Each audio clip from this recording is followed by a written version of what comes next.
Des années de métier, des compétences qu'on a acquises sur le tas, et si tout ça, ça valait bien plus qu'une simple ligne sur un CV.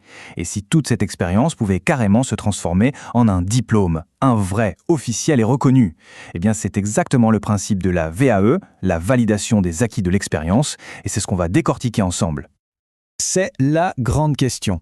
Et si l'expérience pro valait un diplôme ? Pour toutes les personnes qui ont des compétences en béton mais pas le bout de papier qui va avec, c'est une question qui change tout.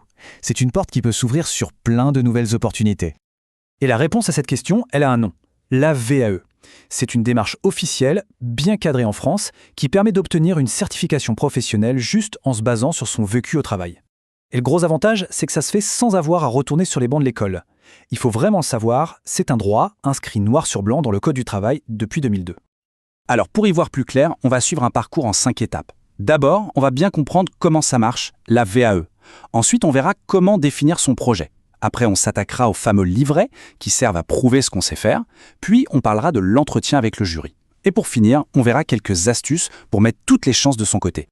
Allez, c'est parti pour la première étape, on pose les bases. Concrètement, comment est-ce que l'expérience se transforme en diplôme ? C'est quoi les règles du jeu ?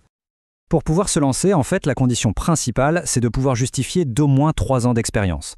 Peu importe qu'elle ait été continue ou pas, que ce soit en tant que salarié, indépendant ou même bénévole. Le seul point qui n'est pas négociable, le vrai critère essentiel, c'est que cette expérience soit en lien direct avec les compétences demandées pour le diplôme qu'on vise.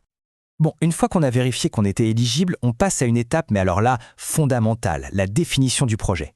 C'est vraiment la pierre angulaire de toute la démarche, c'est ce qui va donner le cap. Tout commence par un petit moment d'introspection. Pourquoi est-ce qu'on se lance là-dedans ? Est-ce que c'est pour une reconnaissance professionnelle ? Pour évoluer dans sa carrière ? Pour une augmentation de salaire ? Ou peut-être même pour une reconversion complète ? Mettre au clair son objectif, c'est super important pour rester motivé et surtout pour choisir le bon diplôme, la certification la plus adaptée dans le fameux RNCP, le Répertoire national des certifications professionnelles.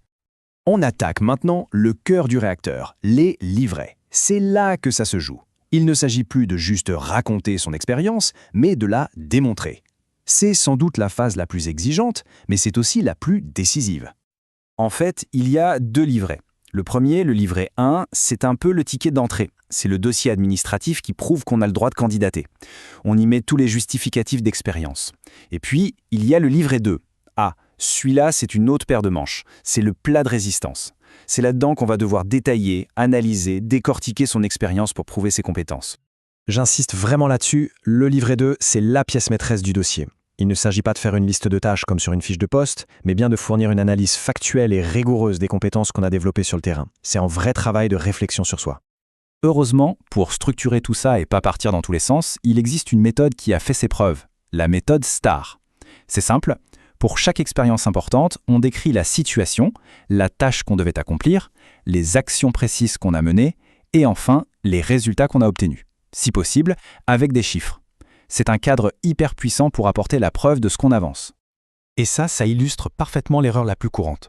Confondre la description avec la démonstration. C'est toute la subtilité de l'exercice. Le jury, il n'attend pas un rapport d'activité. Ce qu'il veut voir, c'est une analyse de sa pratique professionnelle, une vraie réflexion sur les choix qu'on a faits et leurs conséquences. Une fois que le dossier est déposé, il reste la dernière ligne droite, le sprint final. L'entretien avec le jury. C'est le moment de défendre son dossier, d'incarner son expérience et, comme on dit, de transformer l'essai. Qu'est-ce qu'ils vont évaluer les membres du jury ? D'abord, bien sûr, si l'expérience décrite est bien réelle. Ensuite, le niveau de compétence réel. Mais aussi, et c'est très important, la capacité à prendre du recul sur sa propre pratique, à l'analyser.